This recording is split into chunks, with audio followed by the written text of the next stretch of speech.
Hey everybody, it's Jason here with Lone Star Watch Company, and I've got two watches here, and I wanted to take the time to show you this because this is very important.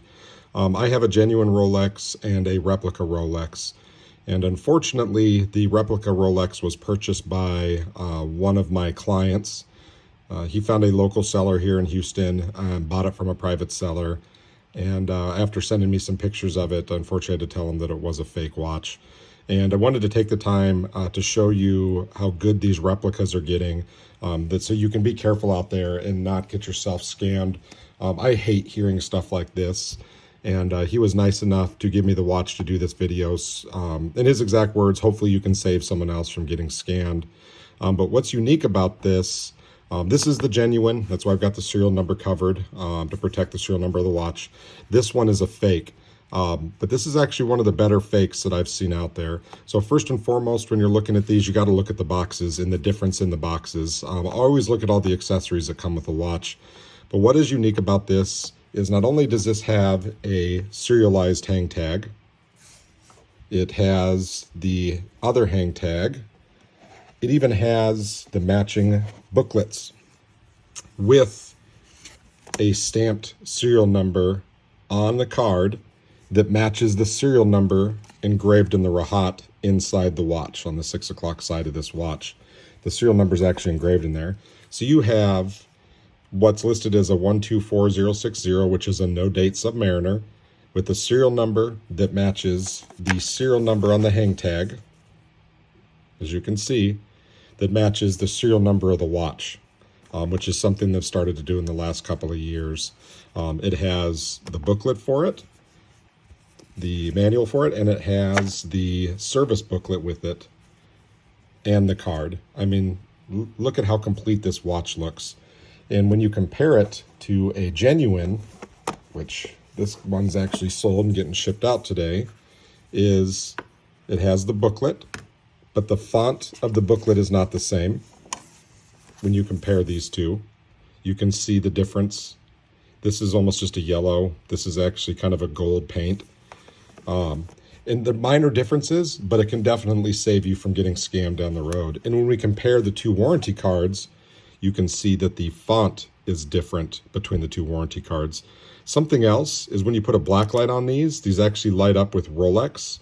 And you can see here how sloppily that paint is applied, where you can't even really tell it's on this card that it's got the infrared. When you put like a black light or IR light on here, that you can see that. But these minor differences is what really make these two different watches stand out. But I can honestly say that I could see a lot of people getting fooled. You know, somebody did. And who knows how many times this watch has changed hands. And who knows who's been scammed by it. And one person after another just kept flipping this watch. I'm going to go into some detail on the movement.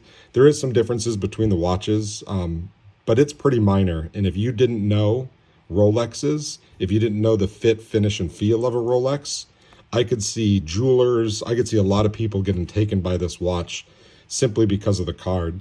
But I will tell you, as soon as he sent me a picture of the card, I said, that doesn't look right. Send me pictures of the movement. And as soon as he sent me pictures of the movement, I pointed out exactly why it was fake. So what I'm going to do is I'm going to take the back off of both of these, and I'm going to show you the differences between the movement and how to spot that. All right, so we're back here, and I've got both of these open. And, you know, I got to hand it to them. They even got the proper movement inside the proper watch. If you watch my GMT video, they had the wrong movement in the watch. So this is the fake movement, and that is the genuine movement. Now this is 3230 movement. This is the no date Rolex movement.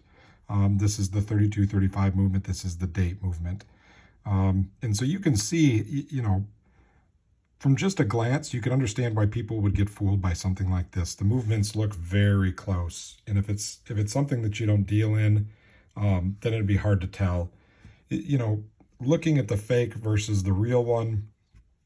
So let's zoom in here a little bit. And I'll tell you one of the big differences here is Rolexes use a free sprung balance wheel. So that's that pendulum piece that's going back and forth there. And if you notice, it's Probably kind of hard to tell, but it's just basically a smooth wheel. Now let's look at the genuine Rolex movement. Okay, so one, as you can see, there's obviously a big difference there on the wheel.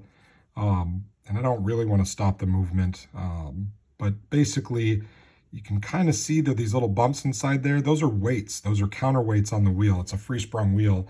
So you can actually adjust, you can stop the movement and you can adjust those weights to adjust the timing of the watch. It's very precise. It's also very expensive to machine and do this.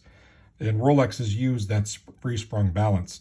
So if you notice on the balance bridge there is one arm coming off of there. The fakes never want to invest the time or money into that, and they actually use the adjustment arms. These arms can actually be adjusted. See these two on the back here? Those should not be there. So that is just a quick way to tell this is not genuine Rolex movement. Those adjustments are used for actually adjusting, speeding up or slowing down the watch. So instead of using the free sprung balance, they're actually using those arms on the balance wheel to adjust the timing on the watch. So just at a glance, the moment you see that, okay, I've got a fake watch here.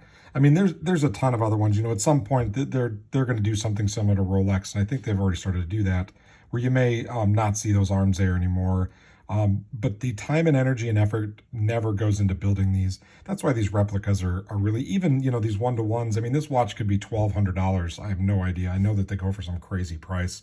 But who knows how long it's really going to last you. I mean, the build is not there. The fit and finish is not there. The polish isn't there. This one, I can hear it spinning around inside the watch. Everything's actually kind of loose inside this. And I don't think you can hear it on camera, but I can feel and hear this thing spinning in here, where on the genuine, it is so smooth, it's whisper quiet, and I don't feel that weight like I do on the cheap one. And you can even see the reflection and the finish to the movement on this one versus this one. And I've had people reach out to me, hey, what's the big deal if I want to buy a fake? Listen, if you want to get a fake and I guess get it imported in, that's your choice. The sale of fakes and replicas is illegal in the United States. So dealing in them in any regards is just, it's an illegal activity. But here's the thing that kills me about this is a client of mine got scammed for $9,000. Maybe the person that bought this watch had every intention of keeping it. Maybe they couldn't, they needed the money, and so they sold it to a buddy for $500. And then that buddy turned around and sold it to one of my clients for $9,000. And that's why I hate this. That's why I hate that industry, is because I don't know where those watches are going to end up. So when people say, oh, what's the big deal if I want to buy a fake or a replica? Who knows, 2 or 3 people down the road that someone's going to get scammed by it. And so I've said this in other videos, and I'll say this again, buy the seller. That's the best thing I can recommend is, make sure you know who you're doing business with. Make sure you're dealing with a reputable seller and someone that knows this stuff and deals in them, that can recognize when they have a fake or a replica coming in. I hate seeing people getting scammed by this. And my client, he let me borrow this watch. It's going to go back to him next week. I think he's just going to destroy the watch, and he's out the money. He's going after the person, but ultimately we'll kind of see what happens with it. But I definitely hope that maybe this helps save you from getting scammed on a watch. If any of you are watching this and want to reach out to me, if you're looking at buying a watch, I'm always happy to do my best to authenticate. As always, I need to see the watch to properly authenticate it. But there's a lot of telltale signs where I can say, hey, I wouldn't be comfortable buying that watch myself. So again, I hope this video does help you a little bit, and you can use some of this knowledge in the future. Thank you.